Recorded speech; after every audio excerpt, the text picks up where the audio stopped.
The machine provides a new number, and this time it belongs to Riley Cavanaugh, a high-level enforcer working for the Irish mob in New York.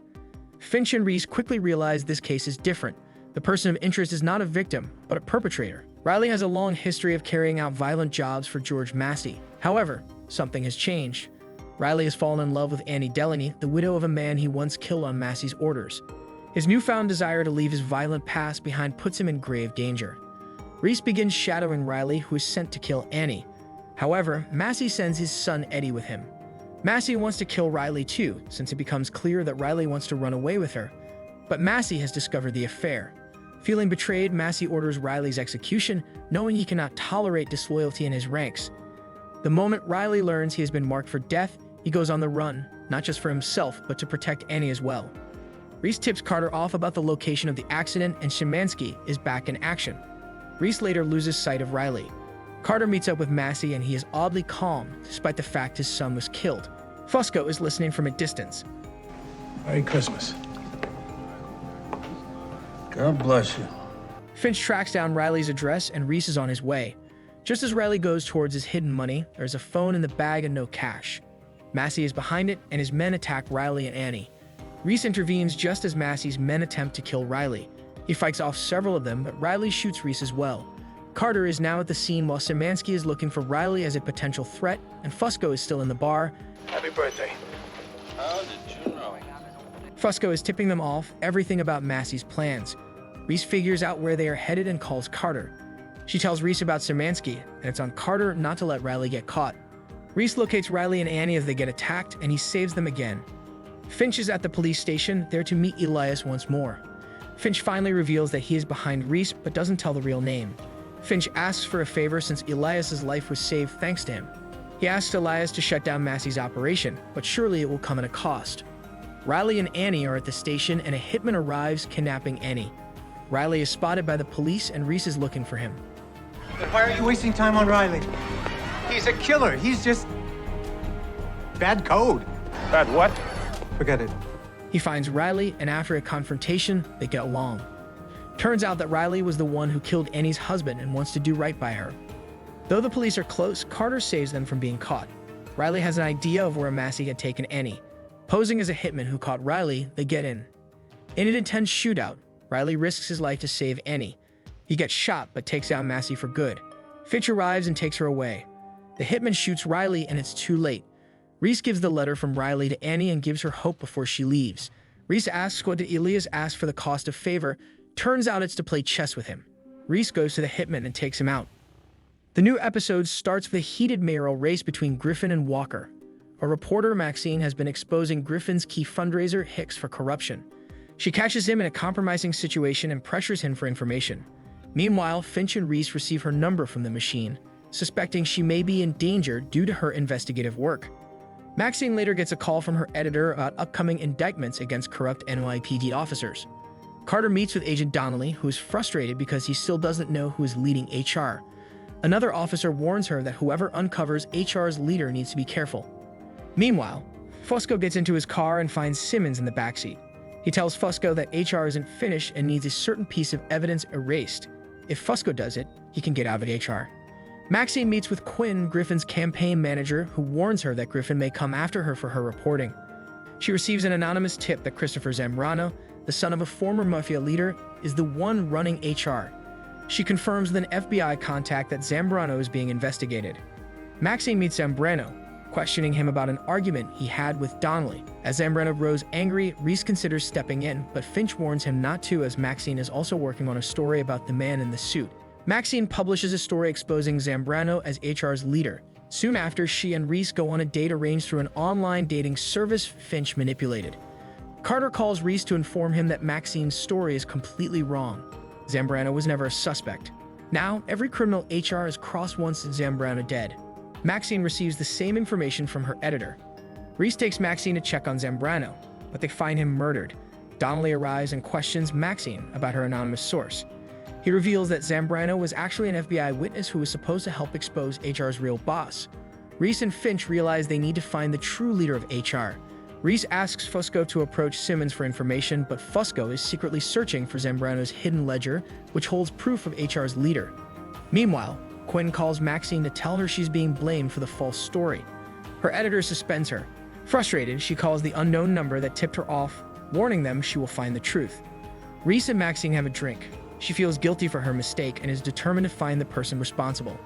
As they leave, someone opens fire on them. Reese shields Maxine and takes her back to his apartment for safety. Finch arrives, bringing their dog as part of Reese's cover story, but warns Reese that keeping Maxine close is dangerous. Finch identifies the shooters as former FBI agents. Reese and Maxine suspect Walker, Griffin's opponent, may be behind HR. She believes Zambrano's legitimate business dealings might hold a clue. They search a warehouse full of carousel horses recently delivered to Zambrano. Inside one, Reese finds the ledger. Just then, the two gunmen arrive and capture them. Finch calls Carter for help and tells Reese not to fight back as it might expose his identity. Carter and Fusco arrive, causing a shootout. Reese turns on the carousel, creating a distraction. Maxine takes a picture of a key page proving Walker is HR's leader. Meanwhile, Fusco secretly removes pages with his and Simmons' names before handing the ledger over. Donnelly arrests Walker. Maxine publishes her article exposing him. Later, Fusco gives Simmons the edited pages, but Simmons warns that once someone joins HR, there's no way out. Reese and Maxine go on another date. She tells him she's too dedicated to her job for a relationship, then hints that she knows he's the man in the suit, but won't expose him. Finch tells Reese that Walker seems too simple-minded to run HR. The truth is revealed. Simmons is working for Quinn, the real HR leader. In 2004, Finch talks to his friend Nathan Ingram about the machine's ability to identify unusual personality traits in people. He explains that it's learning about human nature. As an example, the machine highlights an artist named Grace Hendricks, who's painting near the water. Finch thinks this must be an error. In the present, the machine identifies Graham Weiler, a seemingly ordinary business owner and family man. Reese checks out Weiler's hardware store and initially suspects he's involved in illegal activities, but it turns out he was just picking up concert tickets for his wife Connie's birthday. Finch discovers that the real Graham Weiler died 15 years ago, meaning this man has taken on a false identity. Zoe Morgan? Will you be my wife? To get closer, Reese moves into the house next door, posing as a new neighbor. Zoe Morgan pretends to be his wife to help with the cover. At a neighborhood barbecue, Reese gets to know Weiler, while Zoe befriends Connie. Weiler's daughter, Izzy, hands her father a postcard from Philadelphia, which clearly unsettles him. Reese secretly takes Weiler's fingerprints and sends them to Carter. The next day, Weiler is confronted by a man named Chris Vaughn who calls him Lloyd. Carter confirms that Weiler is actually Lloyd Pruitt, a former small-time criminal from Virginia. His old partners went to prison for 12 years, but Weiler escaped. After Izzy's soccer game, the Weiler's SUV is set on fire. Vaughn calls Weiler, saying they need to catch up. Reese convinces Weiler to let him install a security system, giving Finch full access to the house. Finch confirms that Weiler was the safecracker in his old crew, and he backed out of the heist where the security guard was shot. Weiler starts to feel the pressure and Connie notices his distress. Reese offers him a ride to the city. Meanwhile, Zoe comforts Connie, who shares the story of how she met Weiler. He once protected her from a creepy guy at a concert. In a 2005 flashback, Finch tests the machine's ability to connect random people. It identifies Hendricks again, recognizing her as someone unusually kind and normal. Reese and Carter eavesdrop as Weiler meets with his old partners. They demand that he crack a safe for one last job to make up for the years they spent in prison. If he refuses, they'll hurt his family. Reese hides a burner phone in their truck. On the night of the heist, Weiler leaves a note for Connie and sneaks out. Reese worries that the crew will kill him once he cracks the safe. Finch finds the likely target, a high-end apartment owned by a gem dealer named Cleric. Weiler, now inside the apartment, is working with 4 armed men in masks. They storm a party, take everyone's phones and wallets, and force Weiler to crack the safe. Finch hacks the building's security while Zoe and Reese enter under a cover story. Finch guides Reese through the layout. While Weiler works on the safe, Reese takes out one of the robbers and puts on his mask. Cleric's son triggers a silent alarm, alerting the police. Finch calls Carter and asks her to delay the response. Under pressure, Weiler opens the safe, revealing $20 million in diamonds. Finch activates the building's sound system, creating a distraction. Reese takes down more robbers. Weiler hesitates, almost shooting one of his partners, but Reese removes his mask and convinces him not to. Carter leads the cops up a long route, giving Reese and Weiler time to escape. Outside, Weiler tells Reese about the note he left his wife. Feeling guilty, he decides he can't return to his family this way and turns himself in. Later, Weiler agrees to testify against his old partners in exchange for a lighter sentence. Connie chooses to stay by his side. It's the part where we get divorced. Sorry it didn't work out. In 2006, Finch finally introduces himself to Grace Hendricks. Hello. Hello. Finch informs Reese that they have a repeat number. At that moment, Leon Sung is thrown through a window and lands right at Reese's feet. Reese steps in, saving him from two large Russian mobsters, and takes him to Finch. Since they have other matters to deal with, they leave Leon under the watchful eye of their loyal dog, Bear. Finch then takes Reese to a hospital where he has made a significant donation, allowing them access to a top surgeon, Dr. Madeline, Maddie, and Wright. Shortly after, the staff asks them to leave due to a sensitive operation. Maddie meets with Oliver Velt, the CEO of an energy company, who is undergoing a secret heart surgery to prevent shareholders from finding out. Later, Maddie is at the cafeteria and is surprised by her wife, Amy, to discuss her upcoming big surgery.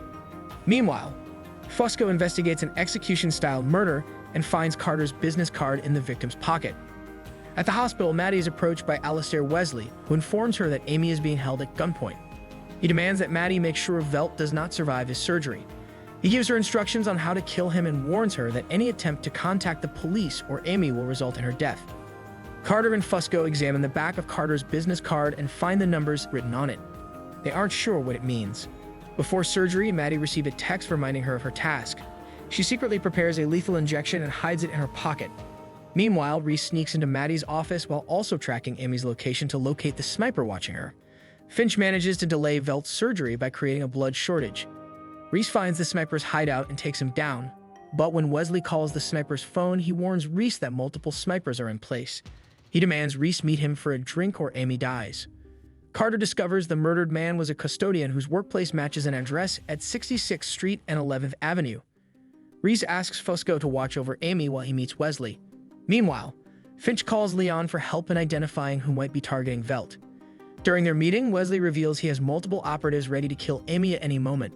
Reese deduces that Wesley's team consists of highly trained former British military operatives. As Reese tries to gain the upper hand, one of Wesley's men attacks him, attempting to strangle him with a garrote. Reese fights him off, but Wesley escapes. As Maddie prepares for surgery, Finch contacts her, assuring her they are working to protect Amy. Reese updates Finch on the professionalism of Wesley's team. Leon reports back, revealing that his short sale investor stands to gain millions if Velt dies. Finch suspects Wesley's team may be working for these investors. Midway through surgery, Maddie takes a short break, visibly shaken. Finch updates her, but before she can react, Wesley calls, reminding her of the consequences if she fails. Finch and Reese realize Wesley must have an inside informant at the hospital. Meanwhile, Carter follows up on the address from the business card and arrives at a tech company where shots have just been fired. She spots Mark Snow leaving the scene and follows him. Fusco creates a distraction to throw off the men watching Amy. Leon provides new information. Someone inside the hospital leaked details of Velt's surgery to the short sellers. Reese calls Amy on a secure line, telling her who he is and guiding her to safety. Finch warns that time is running out. Carter catches up with Snow, who warns her to deliver a message. We don't have much time. I don't know what she's planning, but you have to tell our friend. Whatever it is, it's big and I can't stop it. He then reveals that he is wearing a bomb. Before Carter can react, they are fired upon by an unknown assailant. Inside the hospital, Finch sits next to Velt's assistant, Rains, and accuses him of working for Wesley. Rains, however, seems clueless. Finch then enters the operating room and tells Maddie that Amy still isn't safe. Unable to go through with it, Maddie declares herself unfit for surgery, effectively stopping the operation. Finch orders Reese to get Amy out immediately. Wesley responds by ordering his men to kill Amy. As Maddie begins removing the surgical tools from Velt's chest, Reese gets Amy to safety, until a man disguised as a police officer pulls a gun on them.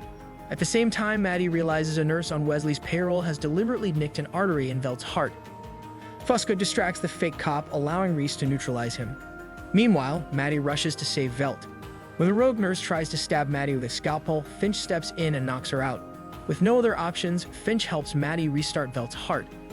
With Amy now safe, she reunites with Maddie. Leon is sent on his way. Later, Reese receives a call from Wesley, who congratulates him before hanging up and discarding his phone as he heads for a flight out of the country. Carter informs Reese about her conversation with Snow. The warning is clear. She is planning something big. Reese then asks Carter how much more she truly wants to know. And there you have it, another set of episodes that would keep you wondering and curious for more. Make sure to like, subscribe, and ring the bell icon for upcoming recaps.